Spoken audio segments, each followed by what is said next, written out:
Welcome back to my YouTube channel, Meci Tara. Meci Tara video puno pu revision ko thokna tam nokchari. Ngasi gi video se keno ne. Ngan khoi meci gi ping ni chal bani mita. Ada ise mimicry taweba. Mimicry tawbodo.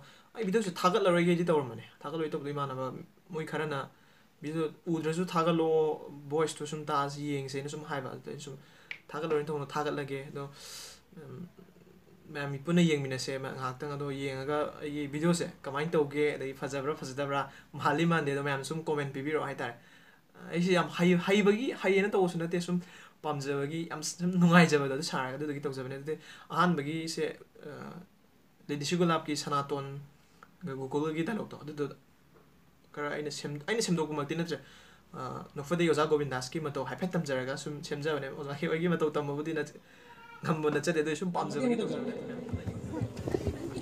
Sida saya sini se. Asa mandu natte. Hilagi tan sina balanda. Sina na sikaba. Pala singa dina ulat pina. Mantang pumiko.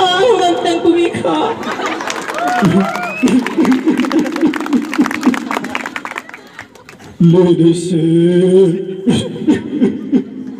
nang pajaba mo pamsibo. Kaya lang mga ladies, mo pamsida sa revelation kasi yaman na masak loy na takpirame. Ano bo, kariyo sa nato nang na hibo sa khngdreda. Masoy, naginano masoy. Hello masoy, naginano. Ay, nangga matang mamada. Ilaw kuminaram ba? Gokul na. Ay, gaguguli. Naku manate. Madi, yung chamani. Nangdi. Hoy, ito paningdrea. Nang sorry do. Ay, maram loy na khangge. Ay na. Lila yaram badagi toktoga. Pilam konggi ay na sorry do. Ay sa khangge. Lila dadi. Tunging mo kumusu tong may adasake. Nupiso. Original ang danate.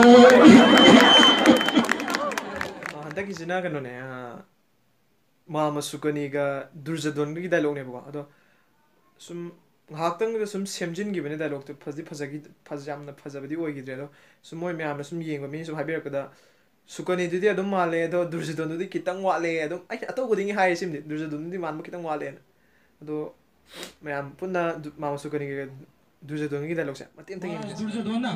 comments Meci picnic kasi Ini na yung pangdala kaya wala kangi ba kaya dumaya puto natin yung yes.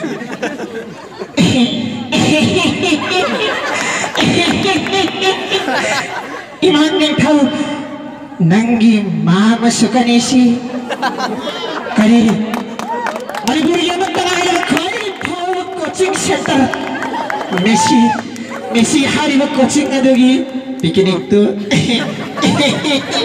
nanggi mama ngay hatang yung nida imang nito Baba.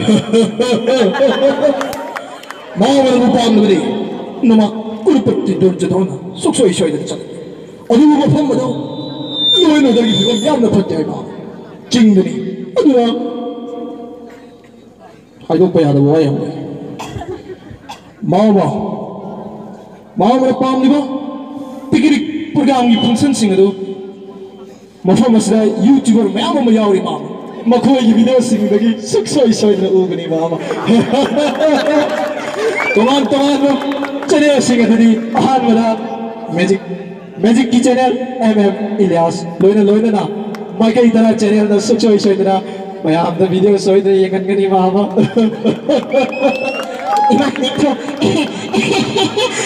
nanggi mama pili imang nito mama pili mathangi jide microphone baraga amuk phok tok dribene sisina first time na haitar soibadi khara soire tawda ai kano yo oza to langi sabje am buk sadje ba te oza to langi meci da matiem sarame 시기좀 ꯌꯥꯝ ꯊꯥꯒꯠꯆꯔꯛꯀꯦ ꯑꯗꯣ ꯀꯃꯥꯏꯅ ꯇꯧꯒꯦꯗꯣ ꯌꯥꯝ ꯍꯥꯏꯐꯦꯠ ꯍꯥꯏꯕꯤꯔꯣ ꯁꯤꯁꯤꯃꯁꯨ ꯐꯖꯕ ꯐꯖꯕꯒꯤ ꯋꯥ ꯅꯠꯇꯕ ꯁꯨꯝ ꯀꯃꯥꯏꯅ ꯇꯧꯒꯦꯗꯣ ꯃꯌꯥꯝꯅ ꯄꯤꯔꯣ ꯀꯩ ꯂꯩꯁꯥꯕꯤ ꯋꯥꯔꯤꯅꯦ ꯀꯔꯤ ꯍꯥꯏꯔꯛꯑꯣ ꯋꯥꯔꯤ ꯍꯥꯏ ꯑꯣꯖꯥ ꯌꯥꯝ ꯂꯩ ꯑꯗꯨ ꯍꯥꯏꯔꯛꯑꯣ ꯅꯣꯏꯒꯤ ꯑꯋꯥꯠꯄꯁꯤꯡꯗꯣ ꯍꯧꯖꯤꯛ ꯃꯣꯏꯅ ꯍꯥꯏꯔꯒ ꯑꯩꯉꯣꯟꯗ ꯃꯥꯅ 이세돌이 그래 너희 와봐지 말고 이세돌이 너무 이세돌이 이세돌이 뭐이기 너무 왜안돼 너 이세돌이 오사 돌은 나이 중도 왜 이sal라 돌네 아이 여자 돌았죠 이거 이제 가오네 이제 지아이가 잡도 야오 돈이 삼가제 잘했네 पार्ट से लास्ट होने तो साबगी कैराजिनगा चिंगेंग सागी सागीबको साबद मोईदो मफम साबू खित पेंजगीदब है पेंजदब है खित फजदब मैम की खाई फजदब इसानब सेटिस्फाई होजगीद्रे वीडियो फजन याद्रे हापरगे लास्ट पार्ट से अबोक पिशक याबुंग कायकू है कायकू की साबसे ꯃꯣꯏ ꯁꯥꯕꯒꯤ ꯃꯇꯦꯛ ꯑꯃ ꯑꯅꯤ ꯑꯗꯨꯝ ꯂꯩꯔꯤ ꯁꯤꯁꯤꯃ ꯍꯥꯞꯆꯔꯛꯑꯒꯦ ꯀꯩꯅꯣꯅꯦ ꯅꯈꯣꯏꯕꯣ ꯈꯨꯕꯥꯛꯇꯣ ꯑꯃꯠꯇꯁꯨ ꯍꯦꯛ ꯇꯥꯗꯦꯅꯦ 수많은 거를 어떤 게 가능해요 아직 그렇죠